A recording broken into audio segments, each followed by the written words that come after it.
sophomore year for it. Oh, yeah. So what do you major in? I majored in chemistry at first. Chemistry. I wanted to be a cardiovascular surgeon. I've had 2 heart surgeries. A lot of people don't know that. I didn't know that. Yeah, I had 2 heart surgeries, 91 and 96. I had a hole in my heart when I was born. They didn't detect it till I was 7. Wow. How they detected it was we would go to my grandparents, and there's 4 cousins, and we'd all be playing football in the backyard, and everybody would just be passing me by. I couldn't keep up. So took me in for a test, ended up had a hole in my heart, had a PDA repair. Instead of breaking, go to the chest bone here, they went to the back. So I have a massive scar back here.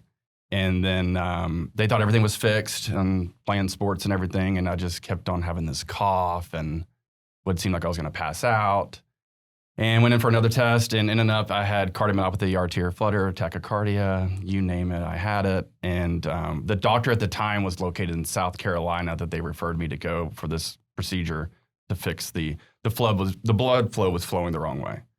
So left to right, it was going right to left. Man, I always knew you were backwards. I always. Oh, yeah. But you know what? My excuse now is that it enlarged my heart, so I have a huge heart. Oh, yeah, just the nicest Or you guy. could always say is, Michelle, you plugged the hole in my heart. That's true. You filled that gap. And then she laughs at me when I say it. Right. She says you're full of shit. Welcome to Winning Strategies Playbook, the podcast where we welcome business leaders, CEOs, and industry experts to discuss the rise to the top, building wealth, and real estate insights. Here's your host, Jeremy Spann. Dustin Stum. How you doing, Jeremy Spann? Stumrock Construction. Yes, sir. How are you doing today? I'm good. Good to see you. It's been a while. Yeah, I know, right? Yeah, I think the last time was, Colorado? Oh, man, that was back in June. Yeah. Maybe in passing just Yeah. by the property next to you, but other than that. And you're my favorite beer drinking buddy. And I don't even make time for you anymore. That's okay. It's I'm a too brand busy. new world we live in. I know it is, isn't it? I know. I keep sending you clients that are just keeping you massively busy. Yes. Unnecessarily. It's a good busy. thing, though. Yeah. It is. Oh, yeah. Yeah. Man, delivering that value to them. It's good. I've learned a lot from you, too, about bringing value. And that's what we take pride on, Yeah. is delivering a product that the client, it's a humbling experience when that happens. Yeah. Because you kind of, firsthand, we've done it for you as well. Yeah. And for y'all's house. But it's just a nice thing of bringing value to, hey, this is y'all's baby. Sometimes it's the biggest asset somebody owns. And to transform that is to bring that value of, hey, this is what it can look like. Trust us in the process. We know what we're doing, and we'll bring it to you. But you got to trust the process. You know what's funny is, so I went to dinner with my in-laws last night. Oh, yeah. Old JVH. Oh, yeah. And CVH. James Van Hook. Oh, yes, sir. You did a project for them. I did. That man is hard to please. He is hard to please. He's got that He was engineering pleased. degree, I believe. Oh, yeah. He was an engineer for a long time, Oh, but he yeah. was pleased. Yeah, that was a nice little project, little deck job. And Yeah.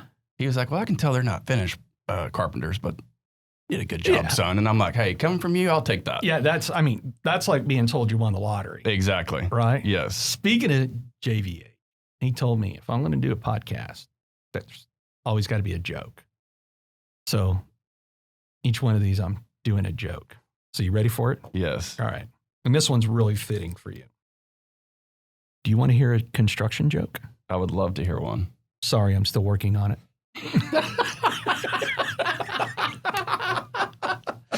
And there is so much truth into that. Oh, man, especially story these is- days, too. That is so much truth. Man. It's right on. Yeah. That's Well, perfect. Well, for the listeners out there, Dustin Stum and Stumrock Construction, man, I've got a personal connection to you because your wife actually works with us, but Yes, sir. also you've done not just jobs for our clients, but you did a transformation on my house that I'm still, I still get blown away by it. Yeah. And so, we got our place in Pagosa Springs, Colorado. Mhm. Nice place, in too. Fort Worth. Yeah, that place. Beautiful place. Yeah, that does not suck. It does not suck. Oh, no. That view does not view, suck. Pagosa Peak, man. Maybe a few trees gone and it'd be a little bit better, but other than that, Yeah, you got, there may be a lightning strike or something. Yeah, there might be something that happens, yeah. Or if the guy would just sell me the lot next to me, and then I'll just go down there and do whatever Exactly. I want, right? Yeah, So it exactly. doesn't interrupt my view. But so it's funny is splitting my time between here and there. The common theme is people are like, "Oh, you're just hanging out in Colorado." I'm like, actually, No, I'm just working where You're it's working. 75 degrees, Right. not 150. right. And I witnessed that too, being there. Oh man, Your office over there off the kitchen nook, you're in there and you're, diving see it, in, man. doing the numbers, and you're not just sitting there just, I'm looking at the mountain view. You're actually, you're both working, yeah. So Yeah. I've seen it firsthand. And a lot of people, and we live in a world where now, because of COVID, people are more understanding of it than they were Absolutely. prior. Right. But it's really where I go to focus. Absolutely. But the compliment I'm going to give you is, so, Laura only comes back with me half the time. I got to literally drag her back, Mhm. kicking and screaming. And so I came back a week before she did this last time, and just walking into the house, and it just has everything, right? Mhm. It was completed. There's nothing we could add to that house. Right. I mean, from just everything. And it was just nice to walk into a house where you're like, this has everything, Mm-hmm. right? Mm-hmm. And of course, we had to do A lot. a lot. Absolutely. Oh, yeah. A lot. Oh, yeah. Yeah. And it just, it's one of those things, like when the client trusts you and you have a vision with both of you, then you just kind of like I told you, trust the process. We'll Yeah. get there. Yeah. Now, there may be a few cuss words in between and different things, and where the hell are y'all at or what that, but it's just, that's why, and we can go into this down the road, but like COVID-19 and stuff, you get to, put a little cushion in there for stuff, Yeah. timelines and stuff, but Oh, yeah. whatnot. But like, bringing that dream of what y'all had into reality is like the biggest satisfaction for me is let me do my work, let my crews do my work, trust us. And Yeah. we're in constant communication, I feel like, or try to be. Your communication is awesome. Well, I appreciate that. Yeah. But I think that's a huge thing in this industry is it gets a bad rep and a name for contractors of, I never hear from the guy again. Or, Yeah. hey, I asked for this bid and it's been 6 weeks. It does take some time. I'm kind of old school, pad and everything. I have some stuff in Excel spreadsheets and whatnot I go by, but it does take some time, but it's just the communication factor, which I've learned a lot from the Spann group too, Yeah. is, buying and selling real estate with y'all is y'all are on a group text, everything's communicative, and it's like a seamless process. Yeah. It's like, this is what we're going to show you. This is what we're going to do. Here's the process. This is how it's going to go. Trust us. And in the meantime, we're going to grab your hand and we're going to lead you to it. Yeah. So I felt like that's what we did with y'all's house too. And then, some of those things you got to build in the bid is those unforeseen circumstances, the termite damage, or have you seen on some jobs, Yeah. the plumbing. And it's just things you got to build into your bid. But at the same time, though, it can delay the project. But at the end of the day, when you come home from Colorado, you're not worried about plumbing. No. You're not worried about this. It's been tended to. So, my favorite term for you, well, I've got a lot of terms for you, actually. I think I know which one it is. Goldilocks. Man, you're not cheap. You're not expensive. You're right in the middle, but reliable, and it gets done the right way. And that's just that element that I think many industries are missing Agreed. nowadays, is just that being reliable. Agreed. Right. So let's talk a little bit about Dustin Stum and the world of construction. So you're an A&M Yes, sir. Aggie, right? Yes, sir. All right. Yeah. Hey, that's cool. Not everybody go to TCU. I understand. Yeah, I know. Yeah. Mom was pushing TCU, but I was like, yeah, Fort Worth and A is a little too close for comfort, You're like, I need a little more. I need a little bit distance. more. Now, my younger brother went to UT. Yeah. You know. Oh, yeah. Oh, Oh, yeah. Oh, I didn't realize that. Oh, yeah. Brad A went little to UT? divided a little house, but I told him Oh, I was yeah. sorry, because Yeah. they call an Aggie when they graduate your boss. yeah. It's just a little joke we always have. But Oh, man. That's great. I was raised in a conservative family. Yeah. Mom was huge TCU. Great Yeah. school. Love it. My wife went there. Yeah. You went there. Oh, yeah. I have a lot of friends that went to TCU, but A&M wasn't even on my radar. But being a conservative and just laid back small town feel, Yeah. I just went down there and just fell in love with the city, and it was a great time. So you hit A&M. You didn't major in having a good time. Oh no, You had a good time. It just you didn't happened. major in it. Yeah. My daughter's majoring in having a Oh, good yeah. time. Now I'm paying for it. And her sophomore year for it. Oh, yeah. So what do you major in? I majored in chemistry at first. Chemistry. I wanted to be a cardiovascular surgeon. I've had 2 heart surgeries. A lot of people don't know that. I didn't know that. Yeah, I had 2 heart surgeries, 91 and 96. I had a hole in my heart when I was born. They didn't detect it till I was 7. Wow. How they detected it was we would go to my grandparents, and there's 4 cousins, and we'd all be playing football in the backyard, and everybody would just be passing me by. I couldn't keep up. So took me in for a test, ended up had a hole in my heart, had a PDA repair. Instead of breaking, go to the chest bone here, they went to the back. So I have a massive scar back here. And then they thought everything was fixed and playing sports and everything. And I just kept on having this cough and would seem like I was going to pass out. And went in for another test and ended up, I had cardiomyopathy, arterial flutter, tachycardia, you name it, I had it. And the doctor at the time was located in South Carolina that they referred me to go for this procedure to fix the blood flow was flowing the wrong way. So left to right, it was going right to left. Man, I always knew you were backwards. I always. Oh, yeah. But you know what my excuse now is that it enlarged my heart, so I have a huge heart, you know. Oh, yeah, just yeah, the yeah. nicest Or you guy. can always say is, Michelle, you plugged the hole in my heart. That's true. You filled that gap. And then she laughs at me when I say it. Right. She says you're full of shit. So chemistry. Yep. Something changed? Something changed. PChem, physical chemistry. Okay. A 40 was an A.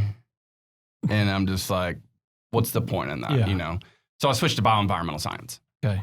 Easiest way to transfer without losing credits and everything. And then graduated from A&M and then came up to Fort Worth, moved back, started working did some halftime work at TCU for the halftime shows. Yeah. Working there. And then I started on my personal house that I started remodeling. And that's how I got in the business. Really? Yes. Now walk me through that. So you're working on your own personal house. Yeah. So my dad, real fast, has he's been an HVAC Class A license for 37 years now. Yeah. So I'd go with him a little bit and work on jobs and everything, kind of introduce me a little bit to the stuff of construction. And then my personal house, it was a Wren. Yeah. It was old. It had walls. It had everything. Needed everything. Oh, everything. Yeah. And at the time, I didn't have the funds to hide the beams or whatnot, fresh out of college, But long story short is I met my mentor, Okay. and you met him, Dick Hirsch, Yeah. the carpenter that came in and fixed all the walls. So he was the first one I hired. Rest his soul. Oh, Great man. great man. So he was my mentor, and my dad's my mentor too. Those are my two mentors, two amazing guys. Yeah. Just take the shirt off the back to help anybody. So I was working with Dick, helping him because sometimes helpers wouldn't show up or whatnot. And I would be there. I'm like, hey, what do you need? I'm trying to learn this as well. And I just started picking up on it. Mm-hmm. And so I would help him cut 2x4s or put in headers or frame the roof or put the beams in where they're kind of down with the sheetrock. They're not hidden anymore. And so I just picked up on that and started hiring some tile guys. And I was like, well, hell, I can do this, but it's like a vetting process. I was young at the time. Yeah. So it's like, oh, you're $1 square foot? Oh, yeah. And then you see the work, you're like, what the shit? I could have done better than that. But that's how I came into it, was remodeling my own house. It's still one of my favorite houses. It's got so much personal touches to it. It's a beautiful home, and we still rent it out today. It's ended up being an investment property. Yeah. Because as you know, we had Jackson. Yeah. And so it's too busy. It's on a 4-lane and a middle turning lane. So it's a really, really busy highway. Right. And so when Michelle and I got engaged and married, we're like, if we ever have a child, we need to move away from here just for how busy it was. And then we moved to Aledo. Yeah. So that's how I got in the business. I remodeled my own house, just kind of. You remodeled that house too. You had a little shower situation. Oh, yeah, I had a didn't little you? shower situation. Ended up, I was a bachelor. Yeah. So it was a small 3-bedroom, 2-bath. Well, I made into a 2.5. Okay. So a bigger guest bedroom, their full bathroom, and then a master suite. Gotcha. So it's got the full walk-in shower. I don't know why I put a double vanity, but I did. Turns out nice, though, and for renting value. Yeah. But at the time, I was like, I just need one. You don't need anything. Right. But if you're trying to impress someone, you got to have it, a little spruce and a little here and there. So it made it nice, and that's how I got into business and learned that, and I just kind of took off from there. Yeah. So now you've been working for yourself for how many years? I now? incorporated Stumrock in 2012, but I was working 3 years prior to that. So you've got over a decade. Over a doing decade this. in me. Yeah. Can you imagine working for anybody? No. Yeah. That's a great question. That's a double-sided coin. That is a isn't it? great question. Yeah. Yes, I could. Yeah. But I love being the entrepreneur and hiring employees or hiring subcontractors, because in my motto of Stumrock, if you're hired as an employee or as a subcontractor, I want you to be a better person. For instance, if I hire someone and they want to go in real estate, Mhm. Well, then Stumrock's just a stepping stone, right? Yeah. But for what we believe in and how we groom our employees is I want you to be a better person if you choose to leave than when you came in. And what I mean by that is I want you to be more well-rounded. I want you to be acceptable of every kind of race and culture and everything. Because in your line of business and mine, you're juggling all kinds of personalities. And I don't mean by juggling, it's just when you go to meet, you just don't know, not so much a hat, but how do I read into this? That way I know exactly how to interact with that client. Right. And yeah, I've talked to you a couple of times on some certain scenarios, and it's just like, how do I, military, how can I handle this? Because at the end of the day, that's one of my favorite charities to work for is one that you started, that we've worked a couple of things, but anything with a veteran, I want to help too. But long story short, to go on that, when somebody comes in for Stumrock, I want them to be a better person. If they choose to work for someone else or go somewhere else, is that you came out a better person than when you came in. So in being an entrepreneur and you got 12 years, that means you entered right around the time of the real estate bubble pop. Oh, yeah. Great timing. Yeah. Luck.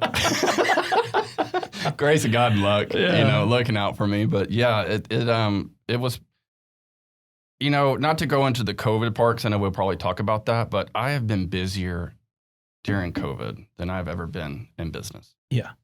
Kind of crazy. But yeah, so it booming and started going from bathroom remodels to kitchen remodels. And then my display was my personal home is we can do this, and it just kind of, the best referral, I believe, is business is referrals. You can have word of mouth, you can have social media out there, but someone say, he did this, trust him. Yeah. It's the best business to have.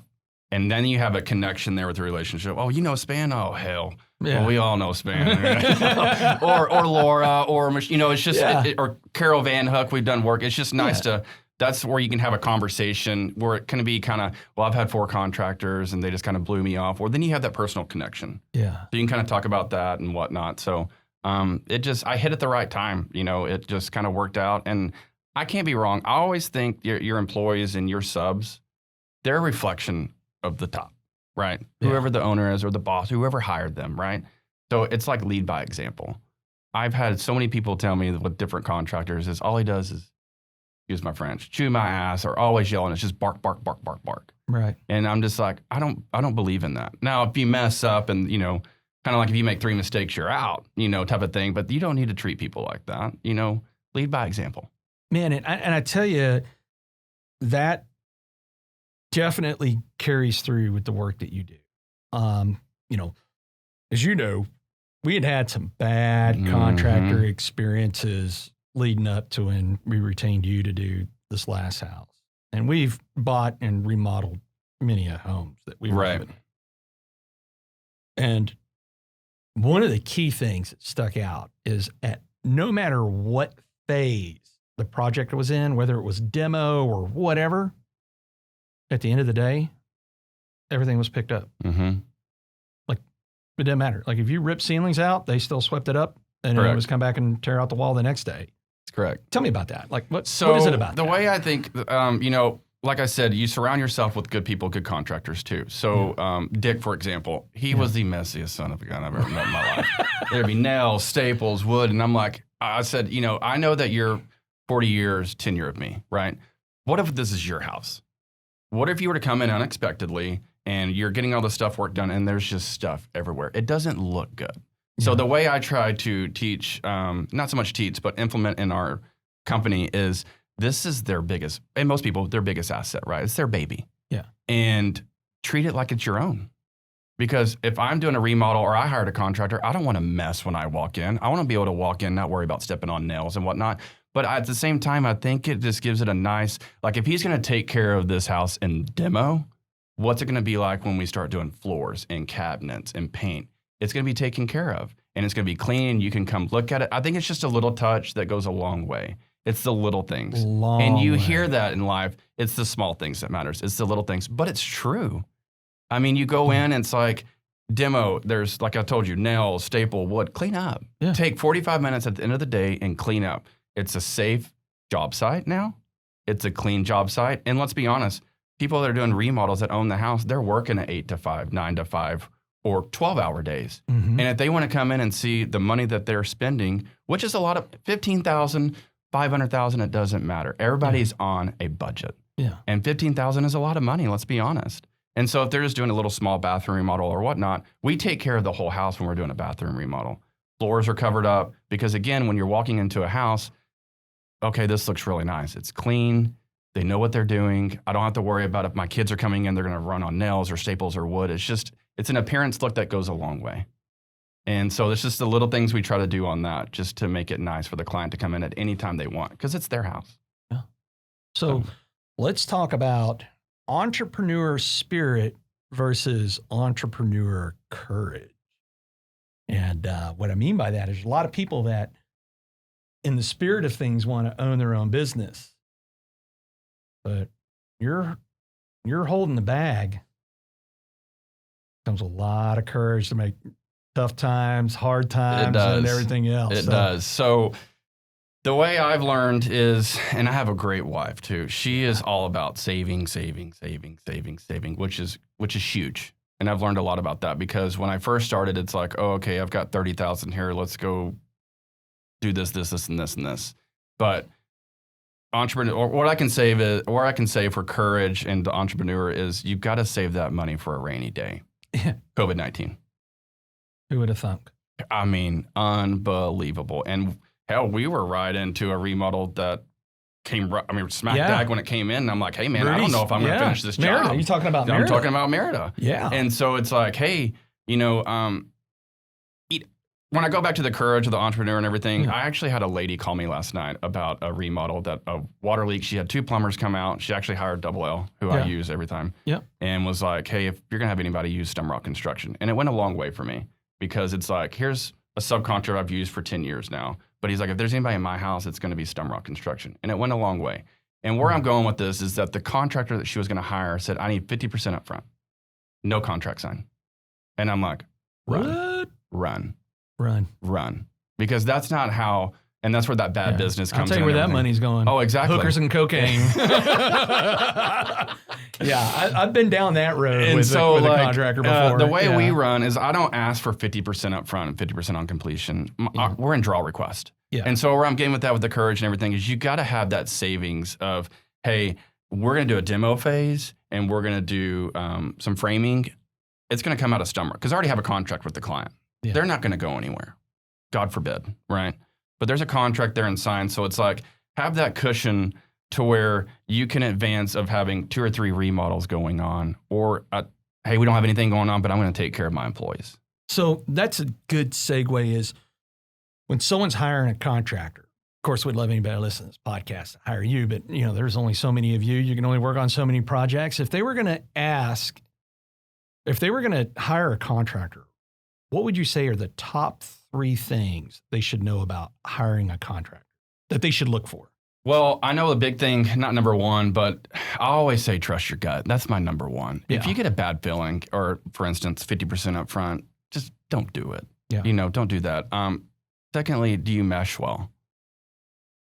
First time I met you, I was like, oh, this is perfect. We just hit it off. And a lot of the clients, we do that.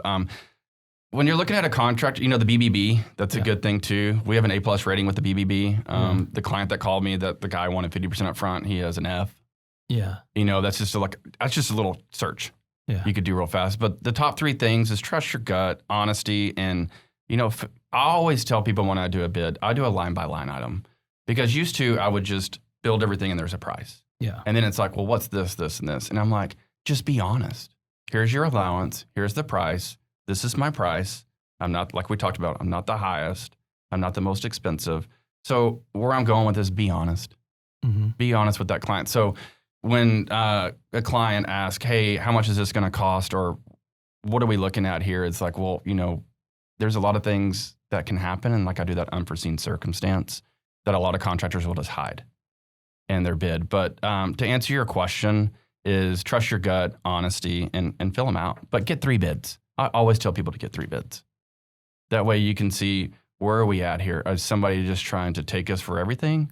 Or, hey, I had one job I worked on for 4 months building a bid for a lady over in Crestwood.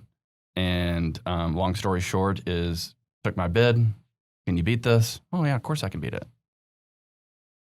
Still not done with the project. It's almost been a year. Funny how that happens. It does. It does. But, I always just say, I trust my gut, it's never going to steer you wrong. So someone says, okay, I'm going to trust my gut. What's the next thing they should know about hiring a contractor? I would honestly, for a general contractor aspect, is you ask for their insurance because a lot of people out there don't carry it. Yeah. Mm-hmm. So the way I work and do things is I build the bid or estimate, right? And okay, this looks good. And then you start ironing out the details because you start putting in allowances. Hey, I'm going to put $60 a square foot for countertops. Well, I found something for $40. Well, great. That price just starts coming down. So you get the nitty gritty out, you sign the contract. And when we sign the contract, that's where my proof of insurance comes in and said, here's your builder's risk on your property. God forbid something happening, you're covered under me. So second thing is ask for their insurance because there's so many contractors out there do not carry it. Now, your masters, electrician, plumbing, they have to carry it. Right. But as a general contractor, they could just be some flyby, knows some people over here. Yeah, we can do it. Well, what if something happens? Then you're out. You're out. You're in court and they'll just file another LLC if they have one, or they'll just go under a different name and you're done. You've got to protect yourself. Been down that road too. Yep. So that's number two, I would say, Yeah. is, hey, where's your proof of, license and insurance? Okay. And that way you know that they're properly covered. So we've got trust your gut, make sure they got insurance. What's the third thing? Oh, man.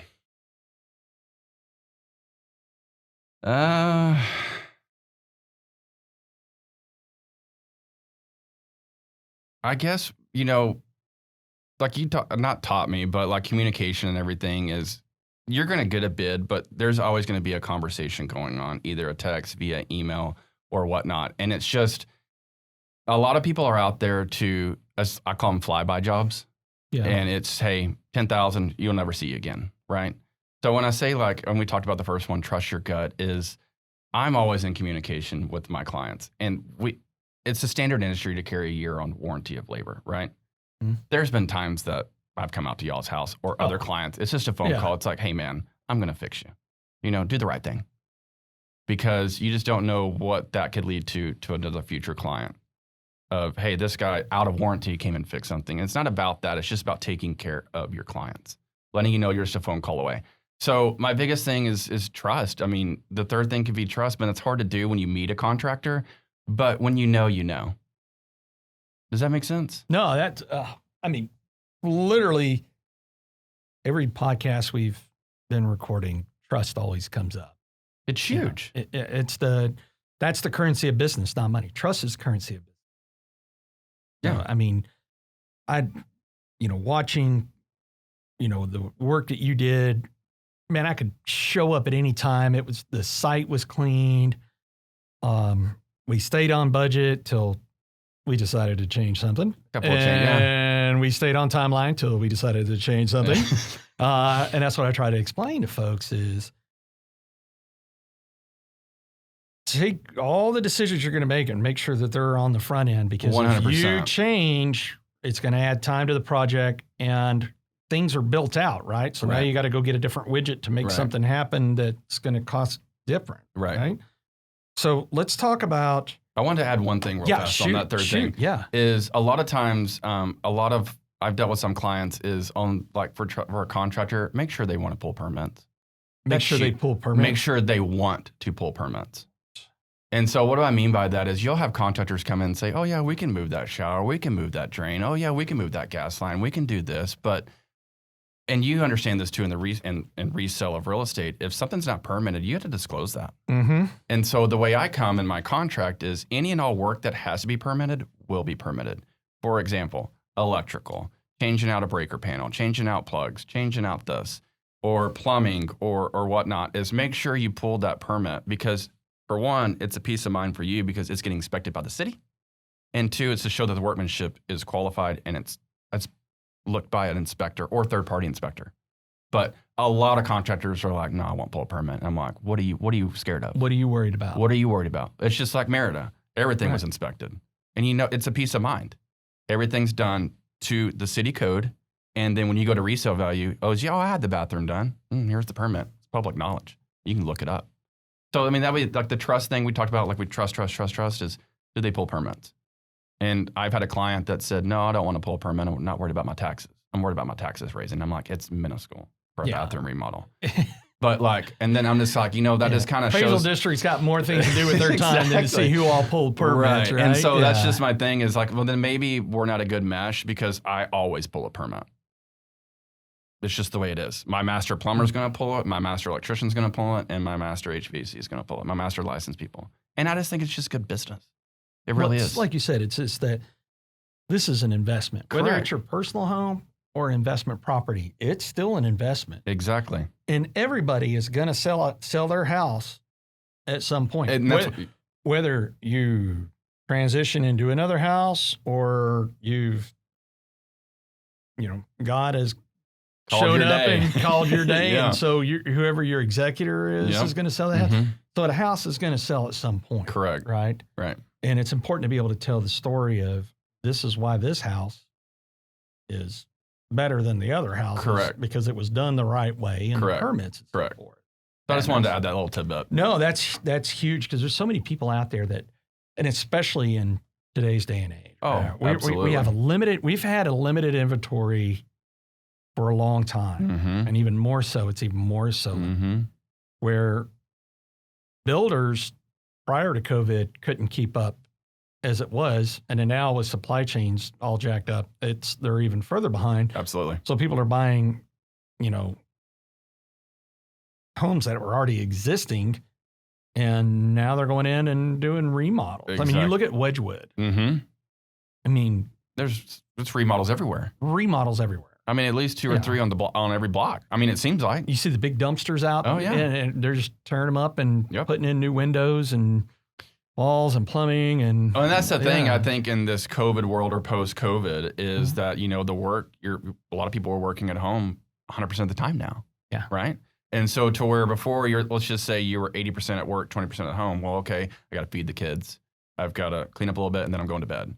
Well, now you're working from home, you're looking, you're like, well, that honey to-do list I need to do that. That needs to be done. Well, I got to work all day, so why don't we just hire a contractor? And so that's what we're seeing now is these people that are staying home and maybe the different rooms is everything's going to like, we need more multi-purpose rooms is what we're kind of seeing in the remodel side. Tell me more about that. So for instance, y'all's house. Yeah. We did that nice big office for you, right? Mm-hmm. And I'm just going to call that your baby. Okay? That's your office. So it's my one little square footage in the house. That's mine. Right. And you're like, you need to make this nice. It's mine. I'm like, I got you. Yeah. So where I'm going with that is, for instance, y'all's situation, Laura, she's got to do contracts and look at stuff and everything. Well, where I'm going at is maybe the dining room's turned into a multi-purpose room. It don't have the furniture of your true dining room set. It's got, plugs. It's got I can have a desk over here that I can move out anytime, but you're in your space, I'm in my space. So, and it don't have to be a dining room, but we're seeing the dining room, as you've seen before, it's kind of going out. Mm-hmm. But we're starting to see the multi-purpose rooms of, okay, now the kids are at home and they're doing, virtual learning, or there's no, they're not going to school, there's not classes. Well, I need a little art section or a little homework section. Instead of sitting at the table, we're gearing towards more, no, this room is just for the kids. That way I can shut the door, not worry about cleaning it up. Yeah. So that's what we're kind of seeing now is more of, family atmosphere, but we have more multi-purpose rooms throughout the house. So tell me about what it's like to be in a post-COVID-19 world versus what it was prior to COVID. A lot of whiskey.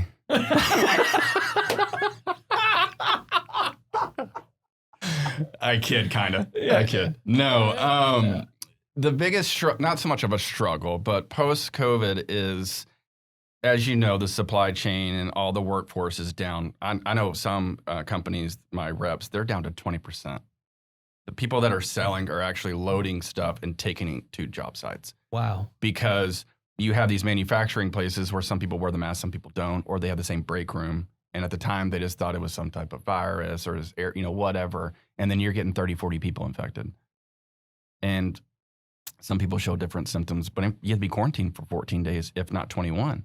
So you have all these guys that have to load up all these trucks or do stuff, and now the reps are trying to do it. So what it does is it takes your timeline. It'll be here in 2 weeks to where we're looking at some things 10 to 12 weeks. Wow. So one of the biggest problems we're seeing in post-COVID is appliances. And I've talked to you about this on a couple of properties that we worked on, is the supply is through the roof, but your manufacturing plants are down here, and so we have some clients that have ordered a vent hood that got lost by UPS. Can't find it. It's just vanished, right? Still waiting on it, and it's been 4 months. They can't get another one because we made that cabinet size to that vent hood. So a couple of friends that have bought real estate through y'all and some investment properties is, hey, we're doing some right now. And I'm like, hey, man, I can get A, B, and C done, drywall patch, demo. I can get that done in a week. But our biggest wait time is appliances. And if you start doing custom cabinets, material's gone up double, if not triple. So not only is your timeline affected, but for instance, you have some people that'll sit on a bid for 2 months. Since COVID happened, I used to have a bid good for 30 days. It's 10 days now because the price, my quote is 10 days and then it expires. And then we relook at the numbers again, depending on if you want to move forward or not, because since it's been May, a 2x4 used to cost $2.96. It is close to $5.97, almost $6 for a 2x4. OSB that roofers use everywhere. It's like 20, last time I checked, it was like 24, 32, and it used to be $12. I mean, doubled in price. And so that's the problem we're starting to run into is you've had these bids out, right? Let me think about it. We're having to readjust our schedule with the work from home, or I've been furloughed. Totally understand. But then that bid, it's doubled now in some aspects, framing, and then you get the biggest, and we can go this in another aspect, is talking to clients about timelines and how, and we talked about this in y'all's remodel and others that we've worked on, or, sent me a client to work on, is we can get this done in 3 months. Post-COVID, 6-7 months. And that's because of materials. The labor's there. It's there. It's a domino effect is the way I describe it. So where I get when I mean domino effect is, okay, you picked a tile, right? We've got the shower framed, but until that tile comes in, I can't lay it, right? Right. Well, I can't measure the glass that you want for frameless glass until that tile's in. Well, I can't have the final inspection until everything's covered up. Well, that LED light's not coming in for another 4 months, or the fixture. So everything has to be in for you. And like I said, we always do inspections or permits. So everything's just delayed. So if the tile's not in, the glass is not in, you can't pass inspection. Okay, well, the cabinets are in, but you wanted this certain quartz that you already put a deposit down and paid for. Well, that's coming from Brazil, and it's still not in because they've already ran out because everybody's bought everything they had on the floor. So now we're waiting another 6 months for that. So it's either you reverse course and find something that's in stock, but there's hardly anything in stock these days. So it's like I said, a lot of whiskey, you kind of get through it. But that's where I try to come into the play of trying to be transparent with the client is, look, I'm not making this up. Here's the email from the rep right here. If you want to go a different route, I'm all for it. What has the reception of the clients been to this? Not great. Yeah.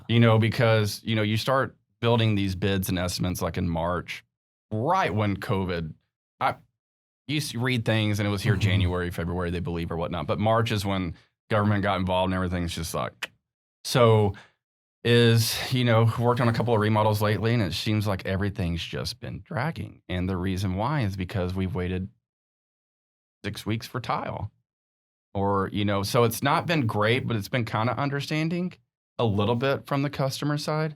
And it's just got to have a little gracious period because the manufacturing's there in a way. Somewhat. It's just, and like I told you, the labor's there. It's just a matter of getting those materials. And you've got some clients that, for a client before, I gave them a August move-in date. Well, that's been pushed to the end of, close to October. And what do you do on that? It's out of my control. Right. I can't get the materials in that was ordered or whatnot. So it's just one of those, like you try to be as transparent as possible and you just try to deliver the message as best as possible. Or we say, hey, let's go a different route. I know you were set on this, but maybe we can go explore something that's in stock. Change it down the road in 5 years. Right. But get in your house. It's been tough. It has been tough. But we have really good clients too. I had to say that. So a lot of them have been really receptive of it, and they understand because they're in the same boat of their work too. They're used to going to the office and doing things, and now they're sitting at home, and it's just like, they're going stir crazy. Or the kids are at home, and they're like, good grief, I need a break. So it's just one of those that, and I don't know how it's going to happen. You got a big election coming up. Yeah. And we don't know how that's going to go. You hear different sides of different things, and it's always around a big election year. There's always something that comes up. But it's just, I'm hoping after the election, a couple of maybe 3, what are we, in November for the election? So 6 months from now, 5 months, I think things will start getting back to normal. And I think a lot of people too are like, at first, is the unknown of this virus. Is it causing people to die because of breathing? Or, I got to be honest, I tested positive for COVID. Yeah. I told you about this. My symptoms were mild, which I'm very thankful for.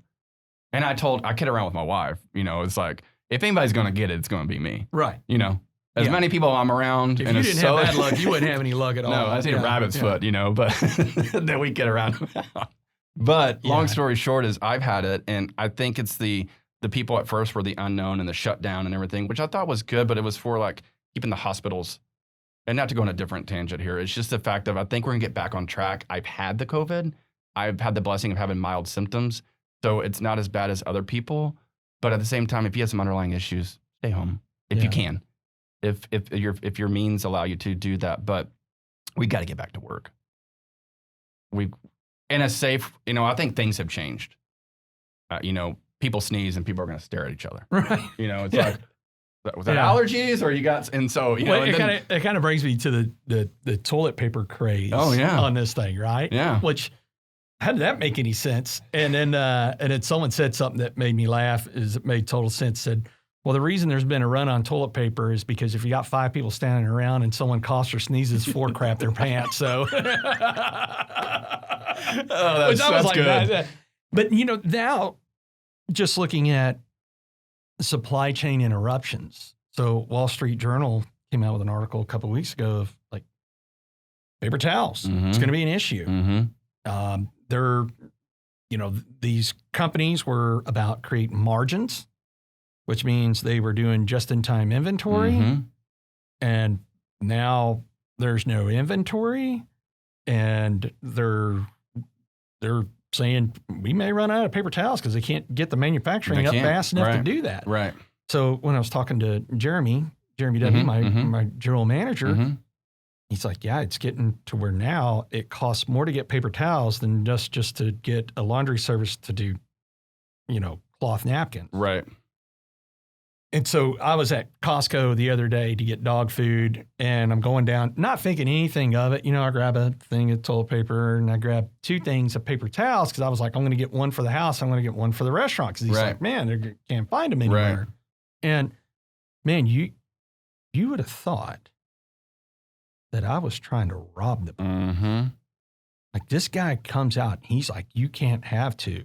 Really? I was like, whoa, okay, man. I was like, might help if y'all put up a sign up there. And he absolutely. goes, well, it is. It's just in fine print underneath it. And I says, hey, man, unless I got my readers on, I'm not gonna, how about putting a bigger sign? Yeah, absolutely. Or a sign when you walk in, hey, limit 1 per person. Limit 1. I mean, I wasn't trying to violate any rules or anything, but I just thought that was funny. It is. It's just our house in Pagosa Springs, Colorado. Our contractor is building a sidewalk that goes from the back patio to the garage with the outdoor kitchen right there. Right.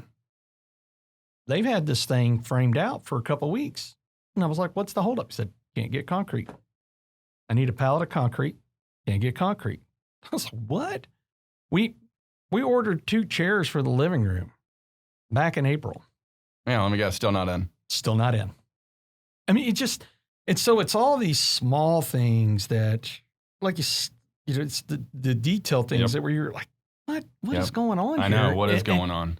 And so it's just a crazy new world we live in. And which brings me back to normal. I mean, what do you see being the new norms? Because old normal, in my opinion, is gone, right? Oh, it is. Like the old handshake when, like, you Yeah. know, hey, it's a pleasure to meet you. If possible, if, you know, I look forward to working with you. That's gone. Yeah. I mean, there's some old school people. I'll still shake their hand and everything. But that's a great question. What's the new normal? What is the new normal? I mean, my wife and I, for our 6-year anniversary, went to Uncle Julio's. We're Uncle Julio junkies. It's a Mexican restaurant here. We just love it. And then it's like, he wants to sit outside, so we sit outside. And it was a nice day, but I'm looking around and they got these plastic plexiglass in between the tables. And I'm like, if somebody sneezes, it's going over, you know, because that projectile's just, or a cough. And I'm just like, this has just kind of gotten out of hand. Now, I wish I would have gone the plexiglass business. Oh, man, you're not kidding, right? I mean, it's just, it's just crazy. But, you know, I think that's a great question is what is the new normal? What, I mean. Yeah.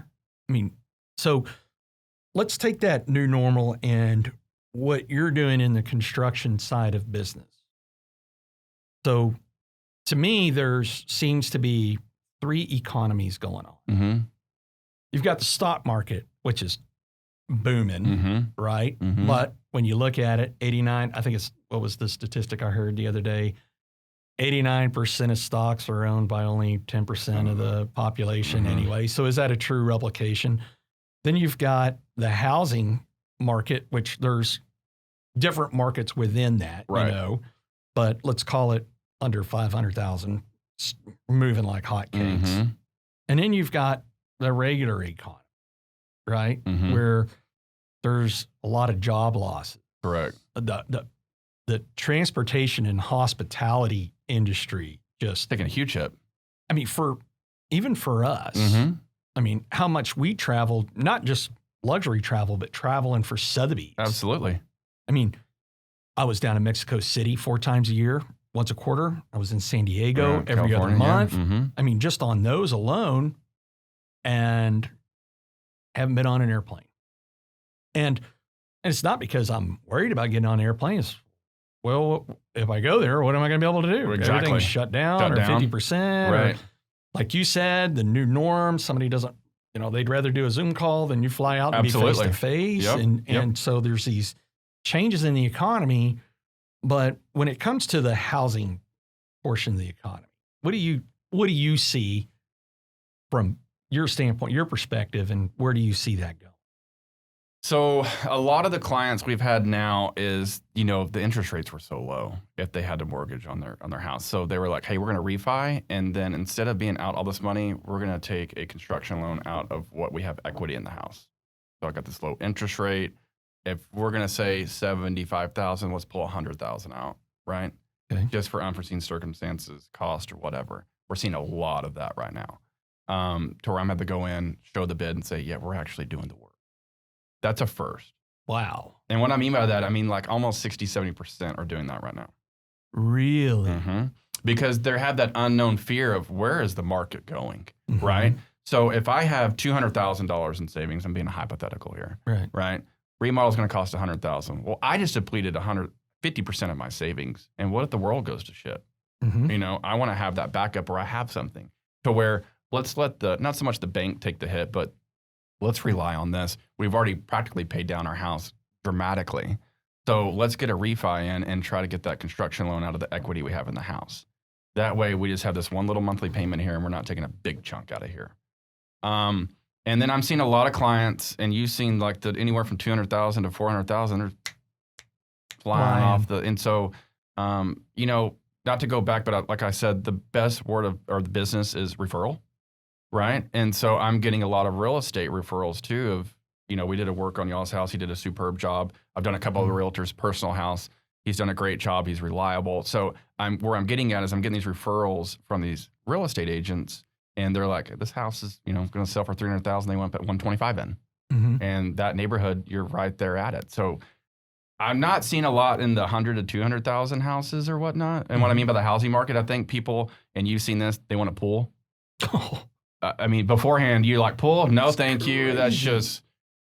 just money in the wind, you know, maintenance. And now with post-COVID or during COVID is like, I got to have throw the kids out there, let them go play. I can watch them from afar, but they're flying off the shelf too. And so, for example, one of your pool guys you were talking about is good luck building a pool yeah. or a spa or anything. He said, I could have built you a pretty awesome swimming pool for $70,000. It's going to cost $100 now. Yep. And he's like, and I might be able to get to you in a year. Correct. Because he's so backlogged that it's just insane. And then it was funny. So buying behaviors have changed. Prior to COVID, 50% of people, I'll take a pool. The other half, I don't want to mess with it. Right. Now, hey. Pool, multiple offer. Yeah. I'm assuming. Multiple. Yeah. I mean, houses trading for 5 and 10% more than they should, even in a multiple offer situation, above and beyond that. Right. We had some clients. We have a lot of clients that are coming from out of town, a lot coming from California. Getting out. And, and they got the California money, right? So buying a house here is 5 times the size that they had with an ounce of the cost. Right. So we had some folks come in and we had looked at a house and they said, man, and it was, in my opinion, based on the location, is the house really should have sold for $400. And they had it priced at $420. And I was sitting there like, man, that seems high, but it's still going to get multiple offers because lack of inventory, it's got a pool and all this. So the folks I was advising on, I said, man, like I know you really want this house, but in my opinion, if you pay anything above $450, you're going to have to be here for a very long time to recover that. Correct. And they were like, hey, listen, we're completely, they went in at 500. 500. So basically overpaying for a house, in my opinion, by $100,000, by 20%. Wow. Still didn't win the offer. No way. Still didn't win the offer. Wow. Yeah. Just absolutely. And you would never see that pre-COVID, right? No. I mean, maybe few and far between, but not there's that. some standard deviations, some one-offs, right. but this house wasn't the cat's meow, right? I mean, it was a good house and it was a decent location, but I mean, there was not overpaying that much and losing whoever out on bought that house is going to have to basically live there for a very long time. So that's what we saw was in COVID, these areas like Keller just saw spikes where all the houses looked the same, right? Correct. 4-bedroom, 2.5 bath, study, swimming pool, red brick. I mean, there's nothing spectacular. Spiked, and then now it went down. So the folks that bought high better plan on being there for a good while, or you're going to lose money. You're just going to be stuck with it, right? Yeah, and so to go in, like what you're talking about from my perspective of like the house buying right now is like I see couples buying a bigger house than what they need, right? Yeah. So, the sweet spot was 2,400 square feet. I just say that I think it's a good number for a couple that could be having a kid or two. It's a good spot. Now you're seeing 3,000, 3,400 square feet, and I'm like, it's a lot of house just for you two, And they're like, well, we just want to have our space. We're in a post-COVID now, and I don't want to see his ass, all the time. I want to be over here and read my book or watch whatever. So in my trend, that's what we're starting to see is younger couples or married couples or with one child is they're buying a 3,600 square foot house. And I'm just like, I would never see that pre-COVID. Man, you're so on point where prior to COVID, we were seeing the trends go down. Right. Like, I mean, we had people going, if it's over 3,000, don't even show us. Exactly. And they were hitting that 2,400. People really wanted that 2,250 to about 2,500, 2,550 max. Yeah. And then now, I mean, when you spend 24/7 with your spouse and your kids, hell, you even determine if you like your pet or not, right? Exactly. I mean, those are on the fence right now for me. And so now the pendulum was swinging back the way for bigger houses. And then like, the client, real good friends of ours, Mark Shelton. Yes. Love that guy. Developer, right? Yeah, goes love in, that. Yeah, great guy. buys, great couple. Flats them, sells them to the builders. He said 2 things. He said, go find me some land because we can't find any of it because it's going that quick. It's just going like this. Right. And then the second thing he said is, he goes, if not before, but definitely after January 1st, you're not likely to see any houses built that don't have at least 4 bedrooms. Agreed.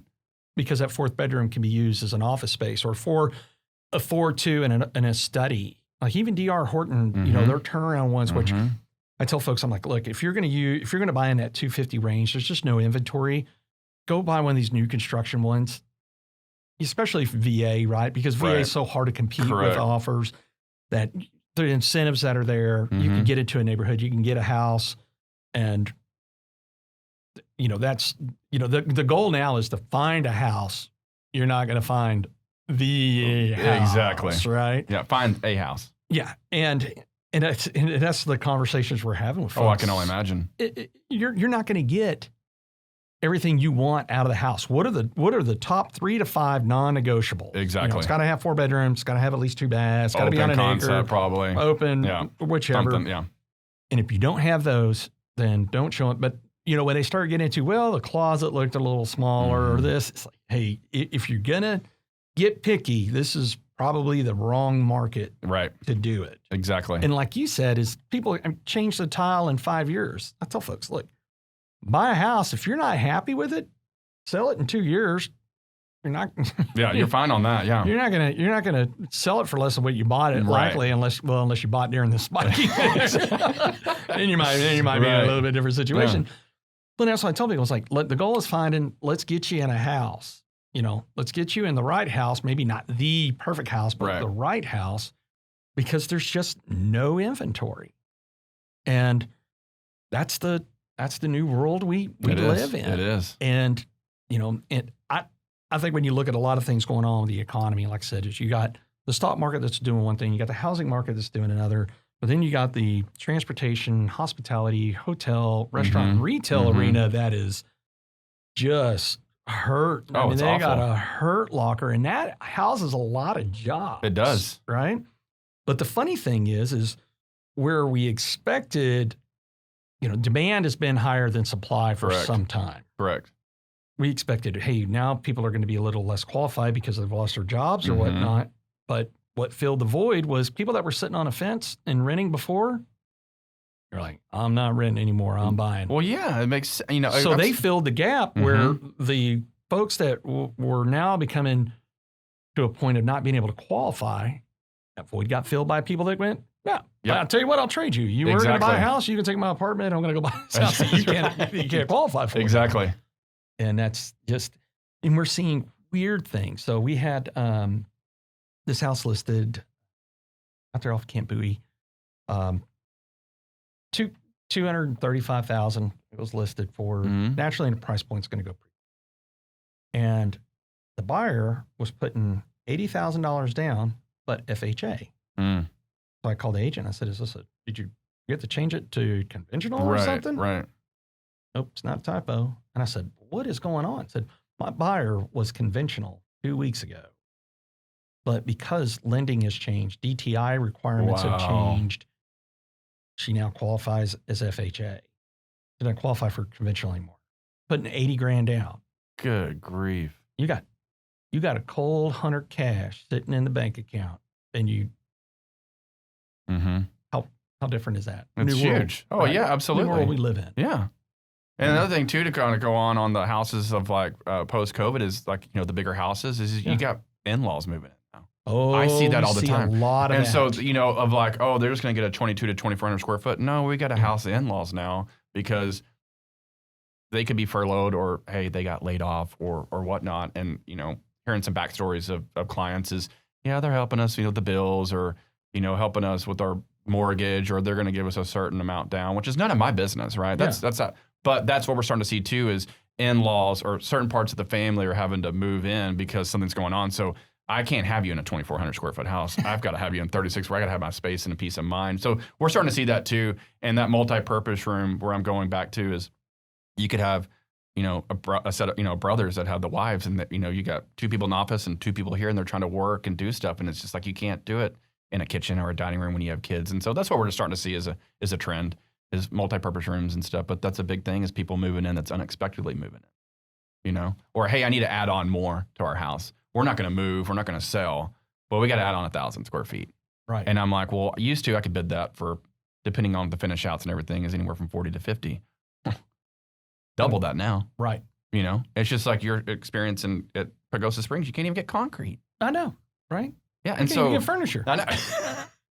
So it's a crazy world and we're always adapting. And that's the thing is I try to be is I teach I kind tried to tell my guys is you're always adapting. We're always learning. You need to be at least, because we're, hey, we had this coming in 2 weeks. Well, now we got to gently let the client know it's going to be 6 weeks from now. So it's just adapting. And I try to do that now on my contract and bids too, is, hey, I'm putting another 2 months in here. Right. Just for cushion. You can live without furniture. Some people can. Well, yeah. Yeah.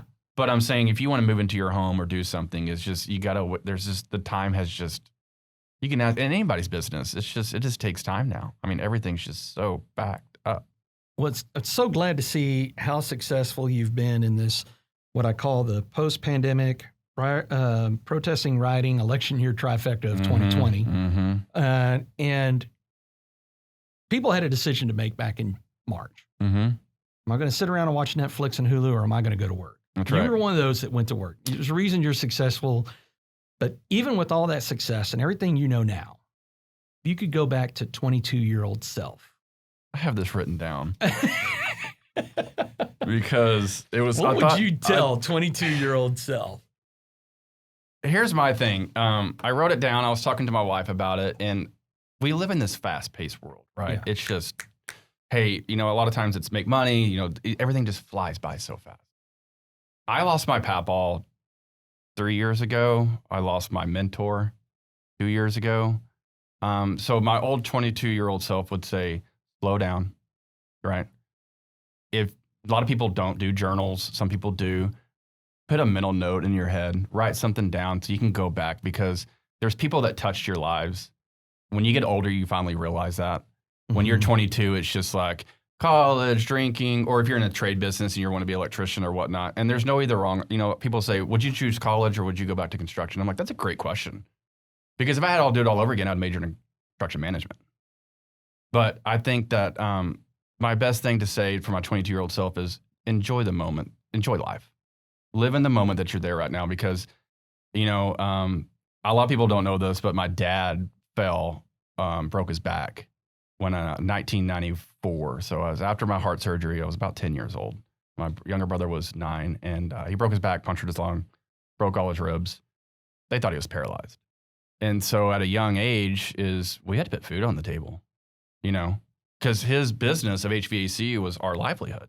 Right. And my mom was his secretary, getting the jobs and everything else. And so we kind of had to refocus of what are we going to do? My parents had just bought 20 acres of land. So and it was right going into winter.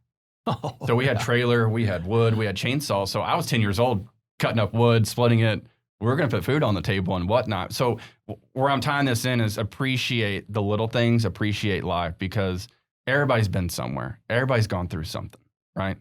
But take those moments and cherish them, because it made me a better person. At the time, at 10 years old, not so much a huge task, but you just don't know exactly what's going on, right? You see your dad in a hospital bed. You don't know if he's going to walk again.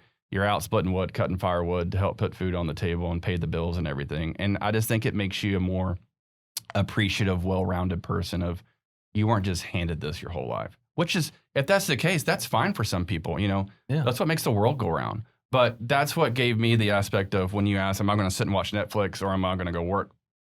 Go work. I've done it. Hard work pays off. Well, and this podcast is called Winning Strategies Playbook. And that's exactly what we're doing here, is bringing on folks that have been successful, that make the choices to go be successful.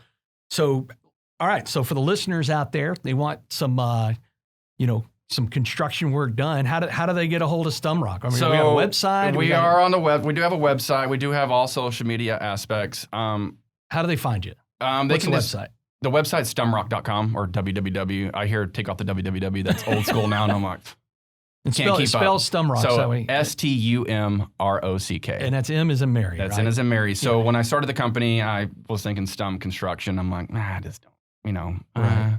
And so we just kind of played around with some names. And so Stumrock just sounded good in my opinion. Social media. What? So social media is Instagram, Facebook, Stumrock Construction LLC. You just Google it. We're there. Okay. We're on the BBB. Okay. Some people, older people, will go look at the BBB. What about a phone number? I do have a phone number, 817-773-8349. 773 8349. 8349. That's correct. And Right. you're going to get in personal touch with me. I just like having that initiation conversation at first. It's just the way I am. So that's how to get a hold of me. Social media. Email is available too. It's on all our social media and websites. It's info@stumrock.com. That's our general. And then I have my personal at Dustin@stumrock.com. Either way, you can get a hold of us. And that's how you can get a hold of us. We're all out there. Man, thank you for your time. Thank you for coming anytime. today. Thank you for educating us what's going on in the construction world out here and supply chains being a little jacked up. And man, looking forward to seeing you continue this success that you've just absolutely just dominated. Well, I appreciate that. And like I said, hard work pays off. You just stay the course. Man, thanks for coming, brother. No problem, man. Anytime. Right. Bye.